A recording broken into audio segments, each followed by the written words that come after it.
just a little thought on where we are today, because as millions of people do have their Christmas travel plans thrown into chaos by the RMT union, as millions of people can't ever afford to buy a home and probably won't ever be able to because the government has dropped their house building targets once again over pressure from the Tory MPs in the Shires. As we learned today that thousands of parents can't even afford to buy baby formula and they're having to water it down so that they can feed their babies, which will have a knock-on impact for years in their child's nutrition and development. We're told we're supposed to be worrying about a very rich couple living in a multi-million-dollar mansion over on the other side of the world in California because there's a hierarchy in the royal family. Give me a break, Prince Harry, love. Give me a break. When you're born into that level of privilege, and when, Meghan, you marry that level of privilege, when you have your health, your riches, your marriage, your babies, I'm not entirely sure that you're in a position to tell everyone else how terrible and awful your life is. It's particularly a bad move when people are genuinely worrying at this time of the year about whether they can put their heating on, whether they can afford to buy a Christmas dinner for their family or any gifts at all. And no, when the railways aren't running, they can't get on Elton John's private jet to see their families. So when you are one of the wealthiest couples in the world, one of the most sort of venerated couples in the world, indeed winning awards for your humanitarian activities in fighting racism, maybe it's a good idea not to do a 6-part documentary about how terrible your lot in life is when other people are facing genuine suffering this Christmas. Yes, I know we should just not talk about them and then they'd go away. But when you do have, you know, the son of the current king actually constantly talking about how terrible his family is to him and racism in the royal family, in the royal household, and all these accusations against her, how his wife was treated. A new documentary coming out tomorrow. Then, well, it's always interesting when they turn up at a charity event to get their latest award for just being fabulous people. They, of course, turned up on the red carpet in New York at the Ripple of Hope Awards. Not Nipple of Hope, everyone. Don't do that. Ripple of Hope Awards to win an award for their fantastic and tenacious work to tackle racism. I mean, so proud, so proud. It was such a surprise. No, this has been planned for months. They were going to get this award. Oh, and the timing of it. Oh, how convenient. The day before their Netflix documentary, for which they've been paid tens of millions of pounds and dollars, whichever it is. Either way, it's tens of millions that's coming out tomorrow as they're busy trashing their own families, basically to make a fast buck. A couple pretending they don't get out much. They never offer a private jet. They never offer a holiday. They never offer another trip, apart from when they are at home, trying to protect their privacy, which is why they left England. They've got a Netflix camera crew trailing them the entire time. Give me a break, Harry and Meghan. This is an embarrassment. And indeed, this charity, this Kennedy charity that gave them this award, I mean, frankly, you should hang your heads in shame as well. You're just encouraging them. Let's talk right now about the latest trans stories. There are always new trans stories, are there not? Always in the agenda.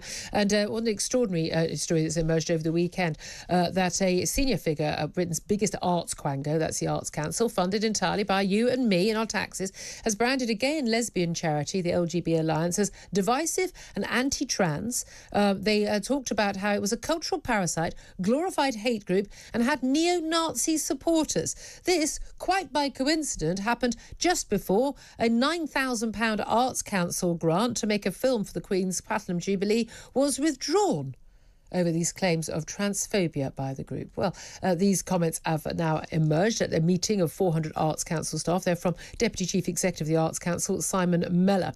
Let's talk about this with Kate Barker, who's Managing Director of the LGB Alliance. Good morning to you. Good morning. Thank you very much for having me on. Thanks for joining us. It's not the first time, let's face it, it won't be the last time that your organisation and the people who work for it and lead it are facing these allegations. Let's just remind ourselves why the LGB Alliance was set up. Tell us why. Well, it's the only organisation, it's the only registered charity in the UK that exclusively supports lesbians, gay men and bisexuals. And we fight for we're concerned particularly about the dual discrimination faced by lesbians as women and lesbians. And we're really worried about the harm being done to gender non-conforming children who we think, not subjected to some of this ideology, many of whom would just grow up to be happily gay.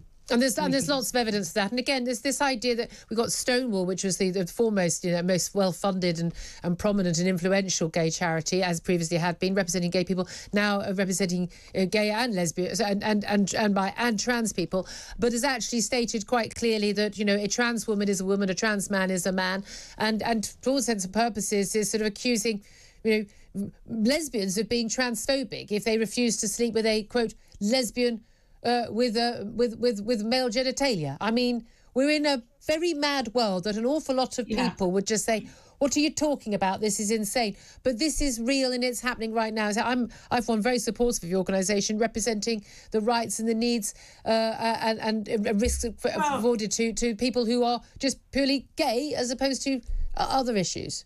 Well, absolutely. And we do see it seeping beyond narrow issues around gay rights and seeping into things like funding decisions here. I mean, his Simon's comments about us were absolutely outrageous. But what I find really shocking as well is that apparently we learned that this was at a town hall meeting where there were 400 members of staff, and those staff were saying we're neo-Nazis and we're Islamophobes. And it's absolutely astonishing, apart from being completely bonkers, obviously. I find it really astonishing that the level of discourse is what you'd expect from a not very bright teenager. And why were they even discussing you anyway? That's the bit I don't understand. Like, do they not have anything more important to discuss? Are you planning to sue? Because we are seeing a lot of court cases and they've been very useful in terms of establishing the rights that we have to say that, a man can't become a woman, and protected rights in employment. But also these cases that are being brought about between the LGB Alliance and mermaids. We'll come into that. But are you thinking about suing? Because these are outrageous, libelous comments. Well, we're certainly not just going to let it lie. I mean, what's totally absurd about it is that these really extreme ideas within these organisations are so out of kilter with the sensibilities and the views of the general public. And we're the people that are paying for this funding through our tax money. And it isn't just the Arts Council. We see this infecting charities, government departments, public bodies. And we see people within those organisations who I think broadly, many of them would support us and think that we're mainstream and that we're sensible. But it's created a culture where people are really afraid to speak up about it. And I think that's extremely dangerous as well, that you've got a small core of ideologues driving policy, making funding decisions worth hundreds of millions of pounds within this atmosphere of fear that they're creating. And we're not afraid of them, so we're quite happy to stand up and be counted.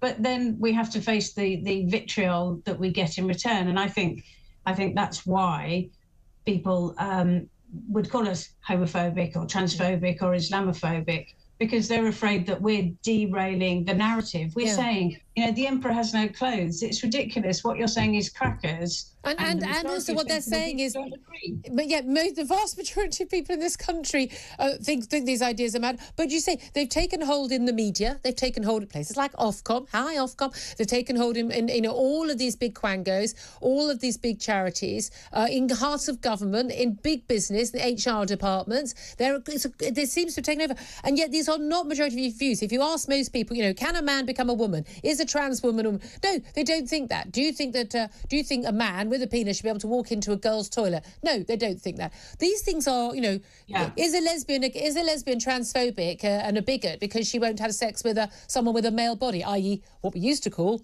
a man? These things are not complicated to most people, and yet there seems to be this little world where they've taken on these views, and I put this to Labour politicians. I mean, most of the last couple of years, does a woman have a penis? Does a man have a cervix? And this sort of, we don't know. We don't want to talk about those things. Well, no, it's a sign to me of honesty and a sign to me of sanity. If you can't answer those questions in only one way, by the way, you're either dishonest or you're insane, or possibly both. And we shouldn't have people in charge of any public funds who are either insane or dishonest.